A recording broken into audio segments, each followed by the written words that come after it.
Di ba, may B1, may B2. So hanggang B12 yan. So pag sinabi natin B2, ang isa sa mga benefit na makukuha natin dyan, unang-una, siyempre, hindi ba, yung carbohydrates nga, ang ginagawa naman ng liver nga, tine-turn into glucose. Pero maganda rito, yung energy na pangailangan ng katawan, laging nagiging perfecto siya because of that B2 na dapat nakukuha natin sa pang-araw-araw nating kinakain.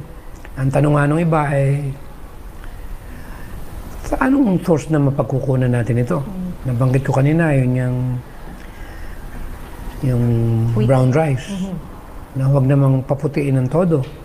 Yung soy milk, pero I would suggest na organic. Hindi yung GMO. Kasi maraming genetic ngayon ng mga soybeans. Yung mushroom, yung legumes. Ang maganda nito yung green leafy vegetables.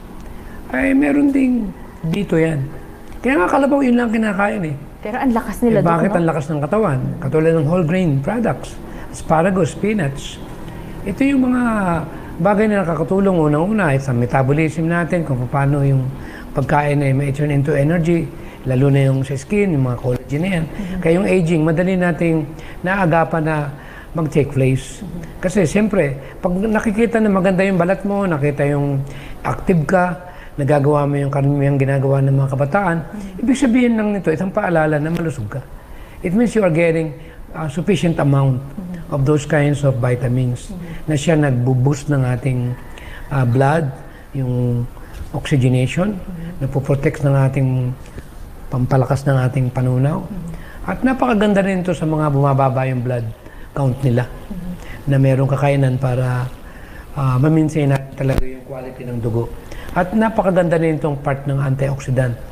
Kaya pag tayo nagkulang dito, siyempre, magiging, alam mo yung allergy, may pinanggagalingan din na pagkulang ka sa vitamin B2. At nagiging sensitive yung mata mo sa liwanag, namumulalagay yung mata mo, yung lips mo. Kakaroon ka na inflammation sa bibig. Sortang, kung tawagin. Ang tanong, anong problema ron? Drugs. You know, we don't need medications when it comes seeing something with that kind of negative manifestations that happen. So what we do, just try to look with the nutritional side and then look at the blood. One thing that I really appreciate of what exactly happened now, especially in our modern technology, that the moment they get the blood directly from us, madali lang malaman ko anong vitamins yung kulang sa'yo. At ngayon niya, yung telomere, na pag-aralan nila ngayon, na nakikita na yung genes mo, yung DNA mo, kung gaano yahaba ng buhay mo. Yun yung technology na napasalamatan ko. Kaya kung ating pag-aaralan yung kung paano i-reverse at ma-prolong, pag pala mahaba ang buhay ng tao, malakas sila. Na-active sila. Alam mo ba may good news ako? Ano, Doc? Napag-aralan ng mga scientist. Actually, hindi ako scientist. Pero nagugulat ako sa mga ano nila ngayon. Na ito palang exercise, isa sa pala nagdadagdag na hanggang 15 years na edad ng tao. Oh. Just imagine, sa exercise pa lang yun. How much mo yung nutrition? Kaya yung 120 years, pwede. Sabi lang yung 70. But in reality, yung 70, dun sa mga walang alam. Kaya yung 80, 90, kung tatagal pa yung mundo, kung alam nating tratuhin yung ating DNA, yung ating katawan, kung paano mag-replicate accordingly with the normal turnover ng human system. Di ba, binabanggit nga natin yung regeneration process. Na itong regeneration process talaga, pwede mong baguhin pala yung laman ng loob ng katawan mo. At pag inilagay mo dyan, yung sangayon doon sa Genesis 1:29, kumbaga sa sakyan, tatakbo ng maayos yan.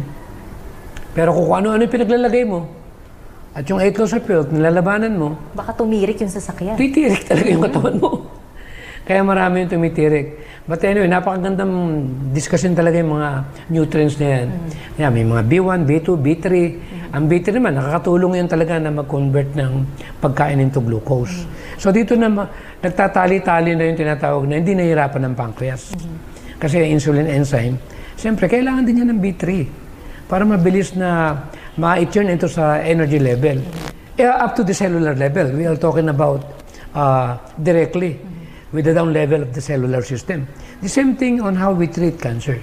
Actually, we are not actually looking for what you call it, a localized type of disease.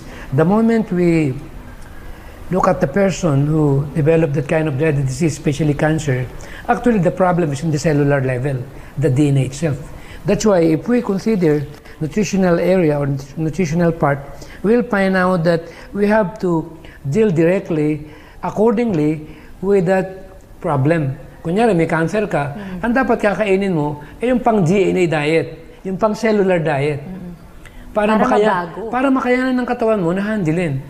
Eh pag sinabing cellular diet, ito yung mga nanotechnology na talagang from scratch. Ito yung enzyme na talagang nagkulang sa loob ng katawan, yung plasmid.